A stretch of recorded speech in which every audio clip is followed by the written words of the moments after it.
What if I told you a small online payment company would become the most influential startup factory in Silicon Valley history? This scrappy venture would spawn tech giants like Tesla, SpaceX, LinkedIn, YouTube, and Yelp. Before Elon Musk became the world's richest man, he was sleeping on a beanbag chair next to his desk, coding 20 hours a day to keep his startup alive. The chaotic early days of PayPal shaped his approach to every venture that followed. Here's how a determined group of founders, battling to reinvent money, created the blueprint for modern tech entrepreneurship. What if the world's richest man was once a severely bullied child who found escape in computer code? Before Elon Musk became the face of electric vehicles and space exploration, he was just a lonely boy in Pretoria, South Africa, a child whose early years were defined not by wealth or privilege, but by isolation and violence. The halls of Bryanston High School in Johannesburg were dangerous for young Elon. Fellow students targeted him relentlessly,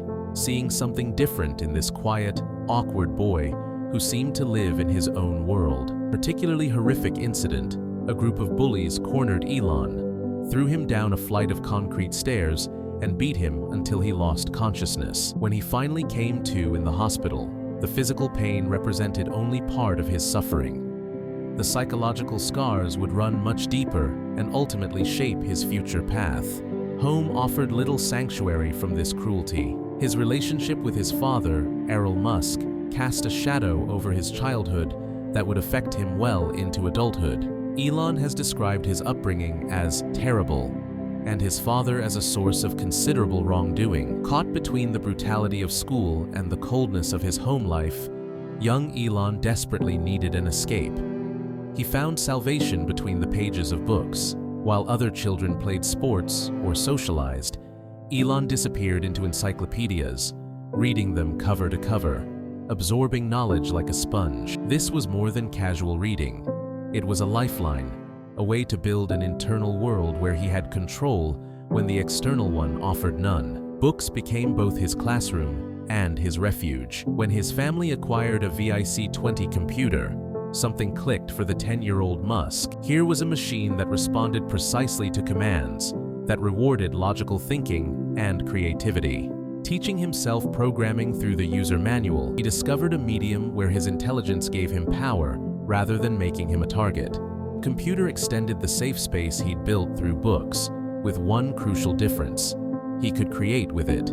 The psychological impact of his difficult relationship with his father forged something powerful in Elon, a burning need to prove himself, to build something meaningful that would validate his worth. This was emotional survival. Every line of code he wrote became a step away from his father's shadow and toward self-defined success.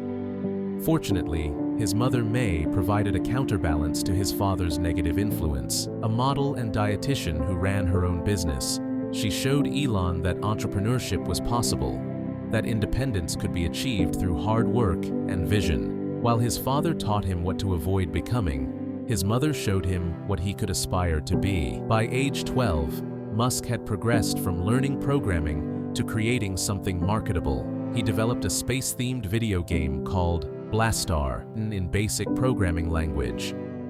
The game was simple by today's standards, but remarkable for a self-taught preteen in early 1980s South Africa. In a moment foreshadowing his future entrepreneurial success, Musk sold the game to PC and Office Technology magazine for approximately $500, equivalent to about $1,300 in today's money. This first commercial success confirmed that his passion for technology could translate into real-world value. The trauma he'd experienced hadn't disappeared, but he'd found a way to transform it into something productive. Bullying had pushed him toward solitary pursuits like reading and coding, which developed precisely the skills that would later make him extraordinary. His difficult relationship with his father had created a determination to succeed independently, to build something that couldn't be diminished by others. The sale of Blastar was proof of concept for a life strategy. Control what you can control. Build systems where merit matters more than social standing. Create value through innovation rather than seeking validation from those who don't understand you. These lessons were being etched into his character through experience. Through his early trauma, Musk developed an unusual relationship with risk. When you've already experienced profound suffering, the fear of failure loses some of its power. The resilience built through surviving torment became a foundation for the business resilience he would later need when facing near bankruptcy at Tesla and SpaceX. The boy who picked himself up after being beaten unconscious became the man who could face down financial ruin without flinching. That unusual relationship with risk would drive Musk to make one of the most consequential decisions of his life at just 17, leaving behind the only country he'd ever known with barely any money to his name. While most teenagers worry about prom dates and college applications, Musk was calculating his escape from South Africa, leveraging a detail in his family tree that would become his ticket to freedom. His mother's Canadian heritage became his strategic advantage. Canada represented his escape route from South Africa and the bridge to his ultimate destination, America. The land of innovation called to him, but he needed a practical path to get there. The stakes were immense. Mandatory military service loomed over young South African men, a prospect Musk viewed as a prison sentence that would derail his ambitions. It was a way of enforcing the apartheid system, Musk later explained. For someone dreaming of shaping the future through technology, serving in military support of such a system was unthinkable. Musk worked backward from his goal with characteristic calculation. America was where technological innovation happened, but direct immigration from South Africa was nearly impossible. The Canadian passport became his loophole, his back door to the future. Through his mother's lineage, he secured Canadian citizenship and plotted his departure. Landing in Canada in 1989, reality hit hard. His theoretical plan faced practical challenges. He arrived with almost no money and zero connections. The teenager who once coded video games found himself shoveling dirt in boiler rooms and wielding axes at lumber mills for $18 an hour, physically punishing work that represented survival, not innovation. The contrast was jarring. From middle-class South African life to sleeping on his cousin's couch in Canada, taking whatever work would pay for his next meal. Each log he cut and boiler he cleaned became another step toward his vision of creating something world-changing. At Queen's University in Kingston, Ontario, Musk transformed from privileged son of Pretoria to a student living in extreme poverty. His budget was a mere $1 per day for food, equivalent to trying to survive on what most people spend on gum. His diet consisted almost entirely of hot dogs boiled in a dorm room pot and bulk oranges, the calculated minimum to prevent both starvation and scurvy. While other students enjoyed university social life, Musk divided his energy between academics and survival. His physics and economics classes became building blocks for the unique perspective he would later bring to businesses. Where others saw disconnected disciplines, Musk recognized the power of combining scientific knowledge with economic understanding. His academic excellence earned him transfer admission to the University of Pennsylvania after 2 years, another calculated step toward American opportunity. At Penn, he pursued simultaneous degrees in physics and economics from Wharton, an unusual combination reflecting a mind already thinking about commercializing scientific innovation. Financial pressures persisted at Penn. Student loans and part-time jobs weren't enough for Musk's ambition. Facing a rent shortage, Musk and his roommate transformed their apartment into a makeshift nightclub, charging $5 per person at the door. A single successful weekend generated enough cash to cover a month's rent, approximately $2,000 from one night of risk-taking, revealing his early talent for recognizing opportunity gaps and leveraging limited assets for maximum return. This unauthorized venture demonstrated Musk's willingness to operate outside conventional boundaries, a characteristic that would define his later approach to industries, from banking to automotive manufacturing to space travel. The nightclub wasn't just income, it was his first prototype of the high-stakes entrepreneurship model he would later scale to billions. By 1995, Musk's academic journey had paid off with acceptance to Stanford's PhD program in applied physics. For most ambitious students, this represented the pinnacle of achievement, a clear path to professional success.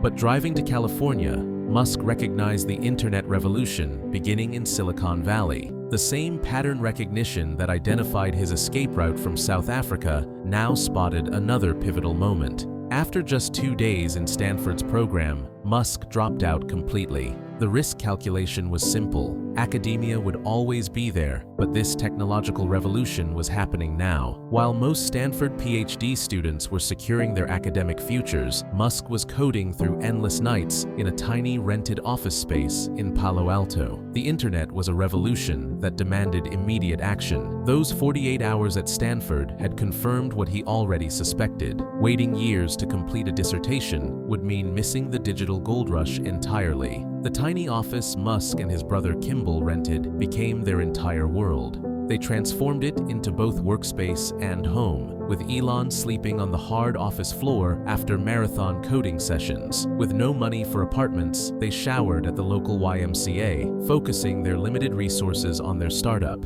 "We didn't have enough money for both an apartment and an office, so we decided to just sleep at the office and shower at the YMCA," Musk would later explain. This was simple mathematics. Every dollar saved on housing meant one more day they could keep building before running out of funds. In 1995, their vision for Zip2 seemed almost comically ahead of its time. A digital city guide when most businesses didn't even have email addresses. The primitive internet landscape meant the brothers had to physically walk from business to business, convincing skeptical owners why they needed an online presence. "What's a website?" was the common response they faced. Kimball handled these face-to-face rejections during daylight hours, while Elon transformed their vision into functional code through the night. Their single computer served double duty: development machine by day, web server by night. When customers needed to see the website, they had to temporarily shut down their coding work. Financial constraints shaped every aspect of their lives. Their food budget was just $30 a month for both of them. Jack in the Box became their cafeteria from pure economic necessity, treating food as merely fuel for their entrepreneurial mission. The brothers developed an effective division of labor. Elon's technical brilliance allowed him to build the entire platform single-handedly, while Kimball's salesmanship kept the dream alive through countless rejections. Together, they formed a functioning whole greater than its parts. The turning point came when they recognized that newspapers could become their gateway to legitimacy. Rather than continuing the exhausting door-to-door approach, they pivoted to court major newspaper companies who already had relationships with thousands of advertisers. This strategic shift paid off when the New York Times and the Chicago Tribune began using Zip2's platform. Suddenly, the scrappy startup operating out of what was essentially a closet had partnerships with some of America's most prestigious media companies. This validation opened doors to venture capital that had previously been firmly closed. Yet, this funding almost wasn't enough. The most dramatic moment came when investors were ready to pull the plug entirely. With everything on the line, Musk made his last stand at 3 a.m., delivering a passionate, sleep-deprived pitch that ultimately convinced the board to give Zip2 one more chance. You could see the determination in his eyes even at that ungodly hour, one investor later recalled. "He made us believe there was simply no possibility of failure, not because he was naively optimistic, but because he simply wouldn't allow it to happen." That persistence led to one of the most significant early internet acquisitions. In February 1999, Compaq Computer Corporation purchased Zip2 for $307 million in cash. For the 27-year-old who had been sleeping on an office floor just months earlier, the payoff was substantial. Musk received $22 million for his 7% stake. The emotional impact was complex. There was vindication, proof that his wild gamble in dropping out of Stanford had been the right call. But those who knew him noted that Musk seemed almost subdued compared to others celebrating around him. While team members purchased sports cars and planned vacations, Musk was already thinking about what came next. Most newly minted millionaires in their 20s would have taken time to enjoy their success. Conventional wisdom would suggest banking most of the money and making safe investments with the rest. But conventional wisdom had never been Musk's guide. Within weeks of the acquisition, while still absorbing the reality of his new wealth, Musk was already drafting plans for something far more ambitious than a digital city guide. He didn't see his $22 million as wealth to be protected. He saw it as rocket fuel for an even bigger idea that would challenge something far more established than city directories: the banking system itself. With $22 million fresh in his bank account, Musk made a decision that left financial experts stunned. Instead of safeguarding his newfound wealth, he poured nearly half of it, $10 million, into a vision that banking professionals deemed risky and borderline impossible. This move was like pushing all his chips onto a single number in roulette, a bet that could either multiply his fortune or wipe him out entirely. He aimed to completely reinvent how money itself worked, and he was doing this in 1999, when most Americans still mailed paper checks and viewed online transactions with deep suspicion. XCOM wasn't designed to complement traditional banking. It was engineered to replace it entirely. While established financial institutions maintained vast networks of physical branches with marble lobbies and safety deposit boxes, Musk believed the future of finance would be purely digital. His vision actively challenged fundamental assumptions about how banking should work. The very domain name itself, X.com, sounded more like an adult website than a financial institution you'd trust with your life savings. Digital money will eventually replace physical currency, and whoever controls that transition will shape the future economy, Musk told his early team members. This conviction stemmed from his understanding of technological inevitability, the same instinct that had guided his Zip2 venture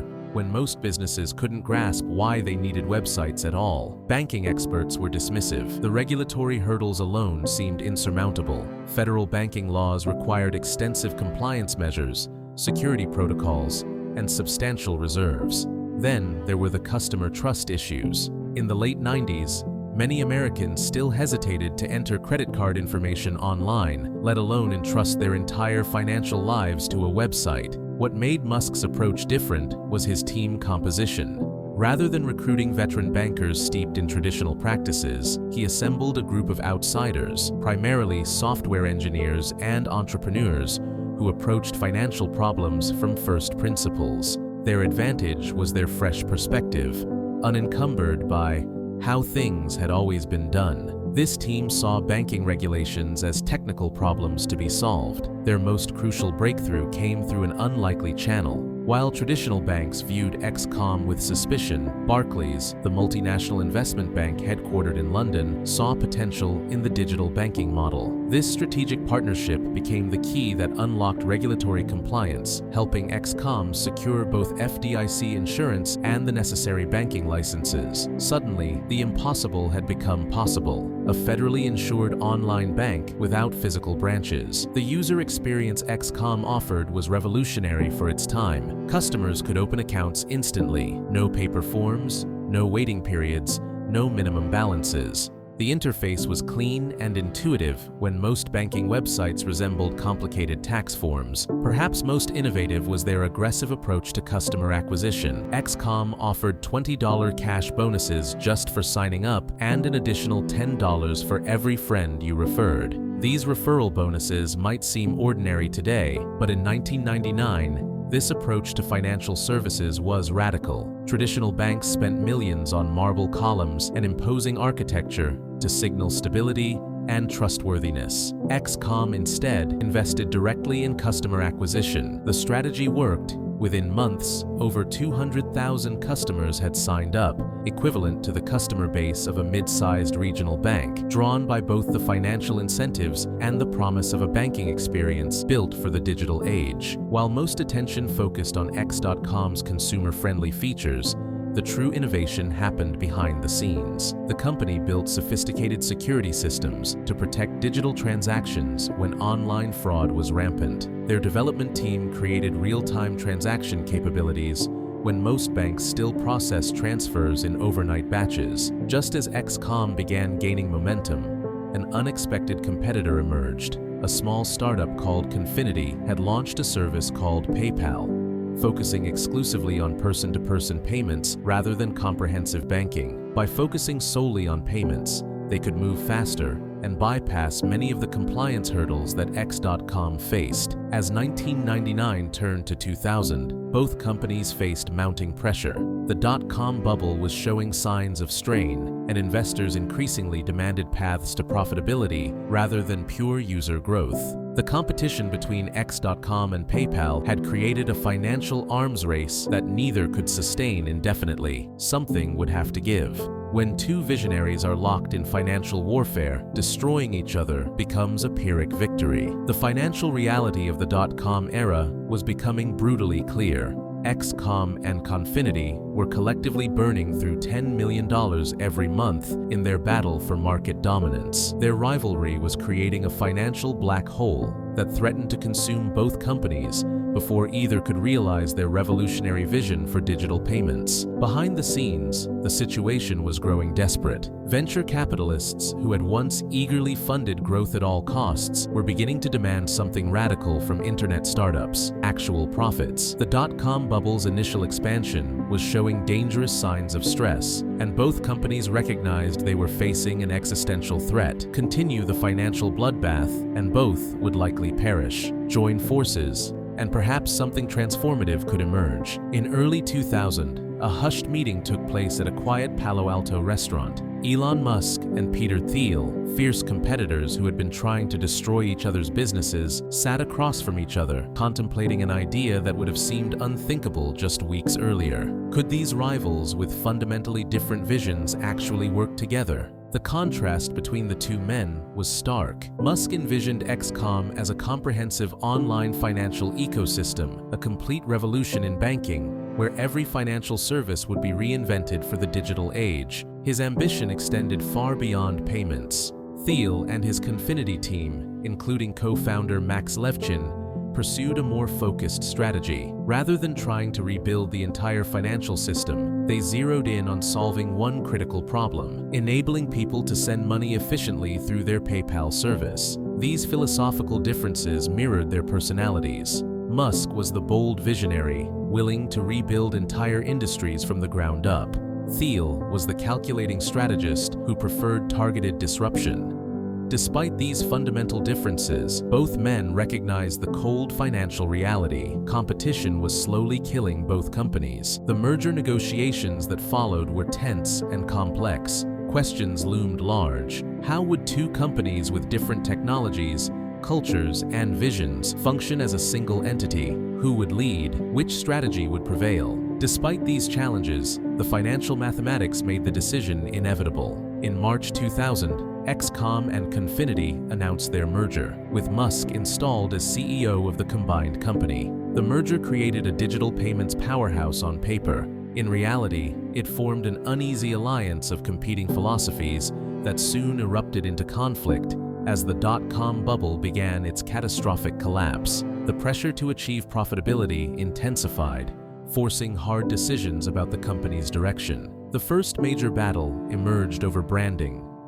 Should they keep the X.com name that Musk had built, or adopt PayPal, the increasingly popular service developed by Confinity? Market research showed customers overwhelmingly recognized and trusted the PayPal name. After heated debate, Musk reluctantly agreed to rebrand the entire company as PayPal in June 2001, a significant concession that hinted at power shifts underway. The most dramatic conflict centered on the fundamental architecture of their payment system. Musk strongly advocated for a Microsoft Windows-based infrastructure, believing it offered the stability and scalability needed for a financial platform handling millions of transactions. Thiel and Levchin's team were deeply committed to Linux-based systems, which they had used to build PayPal from the ground up. This technical disagreement became the battlefield where competing visions for the company's future collided. Musk's comprehensive financial platform versus Thiel's focused payment service. As tension mounted,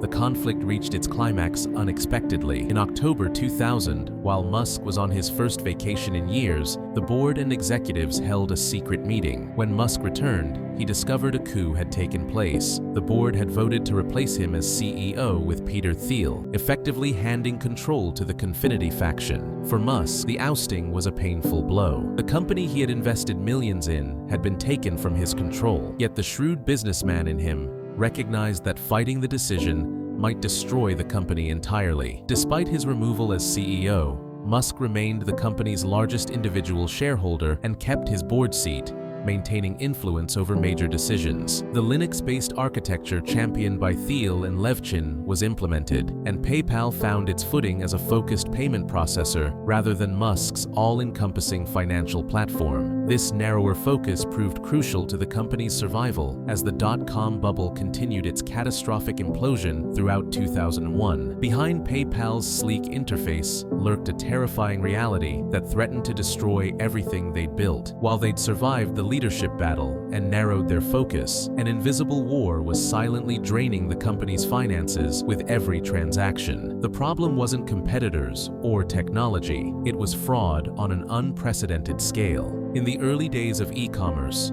online fraud was an epidemic. Up to 20% of all internet transactions were fraudulent, making digital commerce seem like a fool's errand. Imagine losing 20 cents of every dollar that passed through your business to criminals you couldn't see, track, or stop. This was PayPal's daily nightmare. International fraud rings, particularly from Russia and Eastern Europe, had discovered the perfect crime. Using stolen credit card information, they created thousands of fake accounts to transfer small sums of money, amounts just below detection thresholds. These microtransactions evaded traditional security methods, yet collectively, they were bleeding PayPal dry. The company was hemorrhaging millions every month to these invisible thieves. The situation was desperate. Traditional fraud detection systems used by banks had been designed for physical transactions. A stolen card would eventually be reported, the thief's purchases tracked, but online, thousands of transactions could be processed anonymously before anyone noticed. Government intervention was useless against international criminals operating through digital shadows. The scale of the problem was such that standard solutions were insufficient to address the issue, noted one insider familiar with the crisis. PayPal faced an impossible situation: continue losing millions to fraud or implement security so restrictive that legitimate customers would abandon the platform. Either path led to bankruptcy. The survival of PayPal, and potentially the entire concept of digital commerce, hinged on solving this seemingly impossible problem. This is where Max Levchin, with his background in cryptography and mathematics, stepped into the spotlight. While others saw an insurmountable challenge, Levchin saw a mathematical puzzle waiting to be solved. Levchin approached fraud detection from an entirely different angle.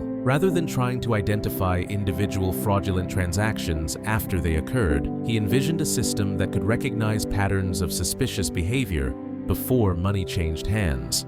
This breakthrough thinking led to the development of one of the first commercial applications of machine learning. His team built sophisticated algorithms that analyzed hundreds of variables in milliseconds: connection patterns, typing speed, transaction timing, and dozens of other data points invisible to the human eye. The system checked for known fraud patterns and actually learned and evolved as it encountered new threats. When criminals adapted their techniques, PayPal's security adapted faster. The battle against fraud was all-consuming. Team members worked around the clock, their faces illuminated by monitor glow as they huddled over keyboards. They slept under desks, surrounded by empty coffee cups and energy drink cans, rising only to grab vending machine snacks before diving back into code. For them, each line of code wasn't just work.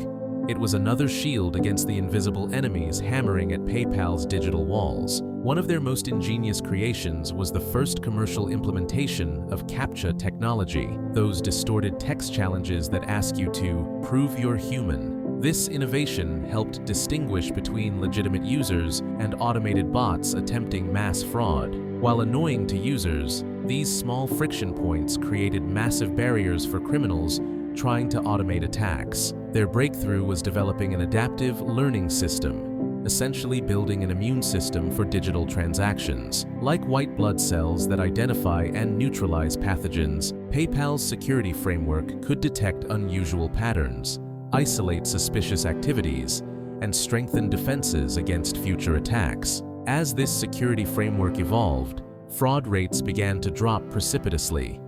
The impact extended far beyond PayPal's balance sheet.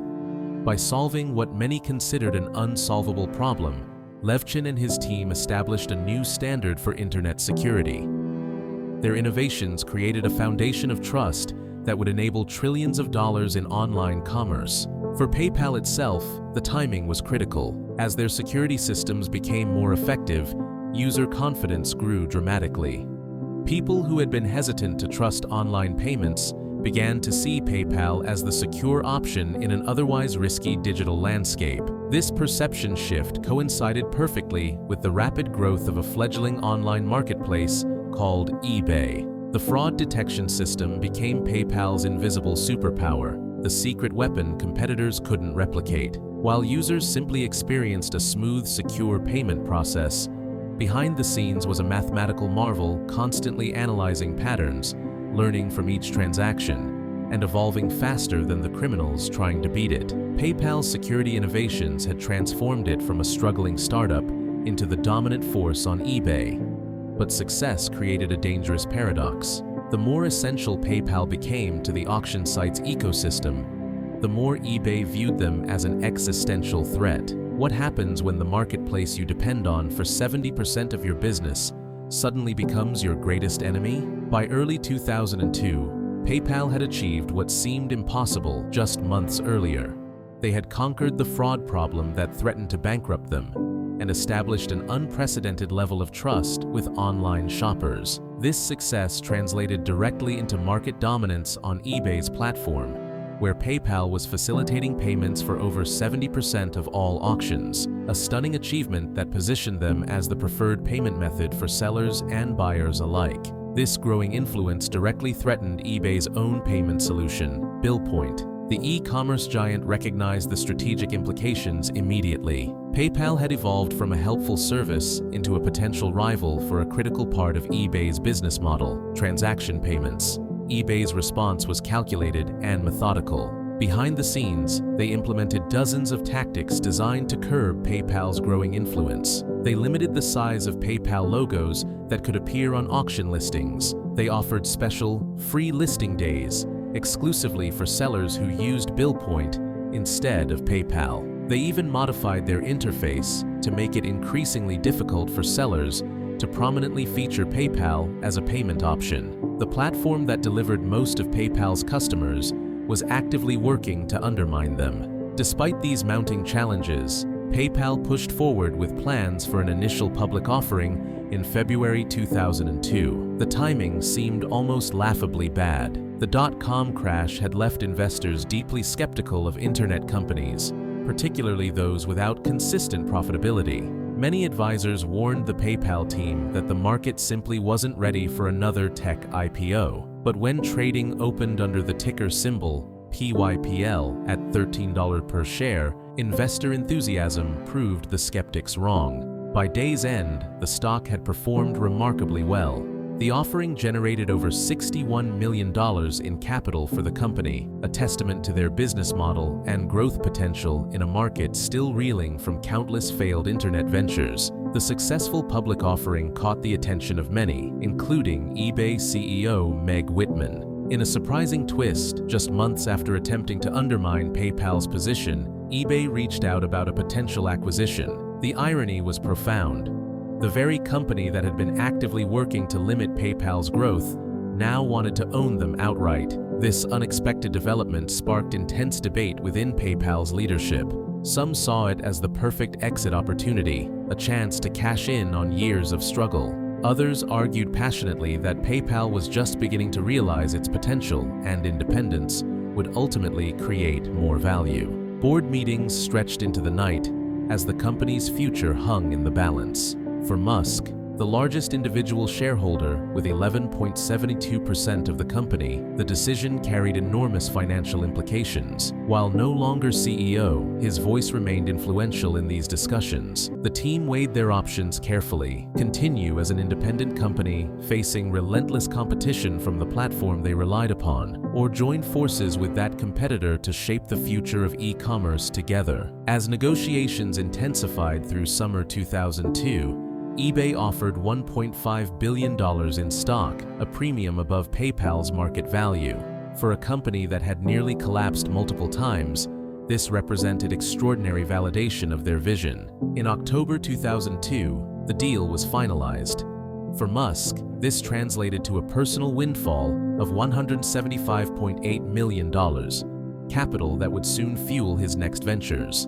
The acquisition resolved years of fierce competition and marked a pivotal moment in online commerce history. The day the deal closed brought mixed emotions. Pride in what they'd built was undeniable, a company that had revolutionized digital payments and overcome seemingly insurmountable challenges. The financial rewards were substantial, particularly for early employees who had sacrificed enormous portions of their lives to the mission. Yet celebration was bittersweet. After years fighting to remain independent and pursuing their unique vision, they were now being absorbed into their most formidable opponent.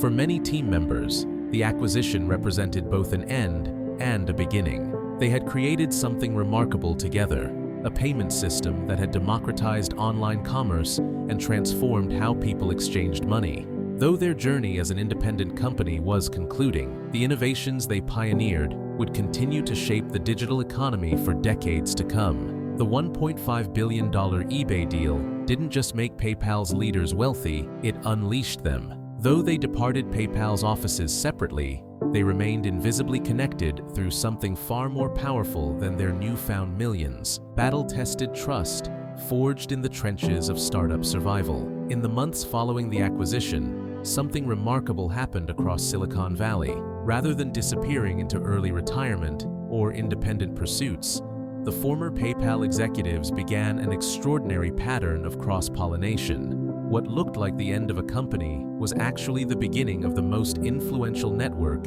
in modern technology history. "We were competitors who became colleagues, who became friends," one former executive explained. This bond formed through shared adversity. The team had faced near bankruptcy, survived the dot-com crash, battled sophisticated fraud rings, and navigated complex leadership transitions together.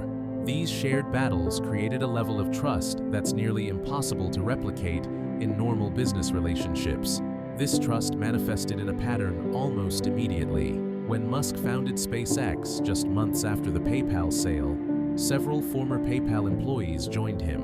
When he became Tesla's lead investor in 2004, the network activated again. This network, which journalists later dubbed the PayPal Mafia, functioned as a foundry of disruptive ideas, where raw entrepreneurial talent was forged into ventures that would reshape entire industries. The pattern spread across Silicon Valley like wildfire. Reid Hoffman, once an executive vice president at PayPal, launched LinkedIn in 2003 with immediate backing from his former colleagues. The professional networking platform grew to connect over 562 million professionals worldwide, fundamentally changing how people manage their careers and business relationships. YouTube emerged from the same crucible when Chad Hurley, Steve Chen, and Jawed Karim, all PayPal alumni, created the video sharing platform in 2005. The network's power multiplied as other ventures followed. Yelp reimagined local business reviews, David Sachs founded Yammer, and Keith Rabois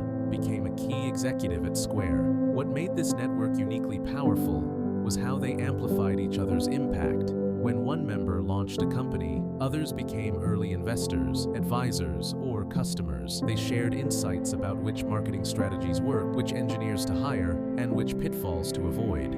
In Silicon Valley, where information asymmetry often determines success, this shared knowledge base became an extraordinary advantage. The group's influence extended beyond their own companies. They became prolific angel investors and venture capitalists, seeding hundreds of startups that would reshape industries from transportation to healthcare. Peter Thiel's Founders Fund, Musk's personal investments, and Hoffman's role at Greylock Partners gave them unprecedented reach across the innovation ecosystem. Their shared experience at PayPal had instilled specific beliefs that shaped their future ventures. They were skeptical of conventional wisdom, believing that most industries were ripe for transformation through technology. They prioritized rapid iteration over perfect execution. They were comfortable with audacious goals that others dismissed as impossible. They understood how to build products that create their own demand, a lesson learned from PayPal's viral growth on eBay. This wasn't a formal pact or secret society. The strength of the network came from an implicit understanding that they would support each other through investment, advice, and introductions. This created a powerful ecosystem of mutual mentorship that multiplied their individual capacities. By 2020, companies founded, co-founded, or significantly funded by PayPal alumni had a combined value exceeding $1 trillion, a scale of impact unprecedented in business history. Each breakthrough company might seem disconnected, but they shared DNA from the PayPal experience. For Musk specifically, the network provided more than just capital and connections. It offered a community that understood his ambition and working style. When he proposed sending rockets to Mars or transforming the global energy system, most investors thought he was delusional. But his former PayPal colleagues had seen his capacity to achieve seemingly impossible goals. The PayPal mafia's influence extended beyond business into broader cultural and political spheres. Thiel became an influential political donor and thinker. Musk's opinions on artificial intelligence and space exploration shaped public discourse. Hoffman's ideas about careers and professional networks influenced how millions approach their work lives. Perhaps the most significant lesson from this network effect is how it challenges conventional views of entrepreneurial success. The myth of the lone genius founder ignores how breakthrough innovation often emerges from collaborative ecosystems. The PayPal alumni didn't succeed despite their connections to each other. They succeeded because of them. Behind Musk's seemingly disconnected leap from online payments to electric cars and rockets lies a consistent pattern, one forged in PayPal's chaos. The experience didn't just make him wealthy, it fundamentally rewired his approach to business in ways that explain why Tesla succeeded where every other electric vehicle startup failed. When the PayPal board ousted Musk as CEO while he was on vacation, the experience cut deep. This was a psychological turning point. For a man who had already battled through childhood trauma and financial struggles, losing control of his vision struck at something fundamental. But rather than breaking him, this moment crystallized what would become Musk's defining philosophy. Never again would he surrender control of the technological foundation of his companies. This painful lesson became the cornerstone of his approach at both Tesla and SpaceX. When he invested in Tesla in 2004 and later took over as CEO, his first priority was securing complete control over the technology platform. While traditional automakers outsourced up to 80% of their components, Tesla built their batteries, motors, and software in-house. This was the direct application of a PayPal lesson. The most important thing I took from PayPal was the willingness to completely control both the technology platform and the user experience, Musk would later reflect. This philosophy explains why Tesla designed everything from their own door handles to their battery management systems, when industry experts insisted this approach would bankrupt them. The technological revolution Musk brought to automotive design mirrors PayPal's approach to digital payments. Tesla approached cars as software platforms rather than mechanical devices, while PayPal treated financial transactions as a software problem rather than a banking problem. Tesla built vehicles around their software architecture, enabling overnight wireless updates while competitors needed years to implement changes, reminiscent of PayPal's rapid deployment capabilities compared to traditional financial institutions. PayPal's fundraising battles forged Musk's resilience for Tesla and SpaceX's financial challenges. When Tesla was days from bankruptcy in 2008, Musk put in his last $20 million, leaving himself so cash poor he had to borrow money for rent. This all-in commitment mirrored his earlier $10 million investment in XCOM, but with higher personal stakes. PayPal was my baptism by fire, Musk once remarked. Every near-death experience after that felt like familiar territory. The team-building approach Musk developed at PayPal transferred directly to his later ventures. At PayPal, Musk worked alongside Silicon Valley's most brilliant minds in an environment that valued innovation over comfort.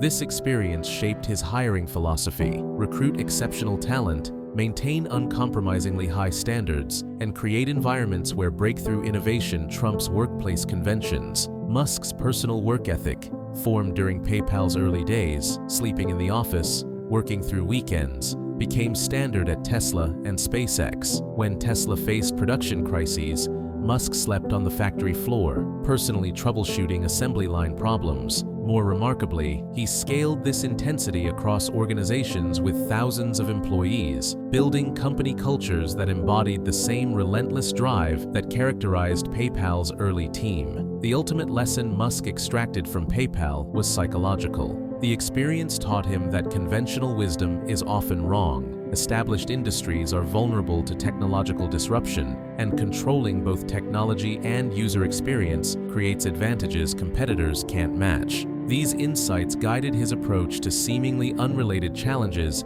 in automotive manufacturing and aerospace. This perspective explains why Tesla reimagined the entire automotive experience from purchasing to maintenance, not simply creating electric cars. Similarly, SpaceX fundamentally reconceptualized how rockets could be designed, manufactured, and operated, rather than merely building cheaper versions. In both cases, Musk applied the same first principles, thinking that had made PayPal successful, refusing to accept industry conventions others considered immutable. The PayPal chapter of Musk's life, characterized by battles for control, financial brinkmanship, and technological innovation, wasn't merely prologue to his later ventures. It was the crucible that forged his distinctive approach to business: control the core technology, question every assumption, and pursue seemingly impossible goals with unmatched intensity. This formula, distilled from PayPal's triumphs and failures, became the blueprint for reinventing industries that had resisted meaningful change for decades. Sometimes the greatest innovations aren't technological, they're psychological. Elon Musk's transformation from an ostracized child to a revolutionary entrepreneur reveals a profound truth. His most valuable creation wasn't PayPal, but rather his ability to convert adversity into ambition. The PayPal story transcends digital payments. It demonstrates how perceived outsiders can fundamentally reshape established systems. This group of unconventional thinkers pioneered a new entrepreneurial paradigm that continues to influence technology and finance today. What adversity might you transform into your greatest strength? Their legacy reminds us that determined individuals can achieve extraordinary things when they refuse to accept limitations, even against overwhelming odds.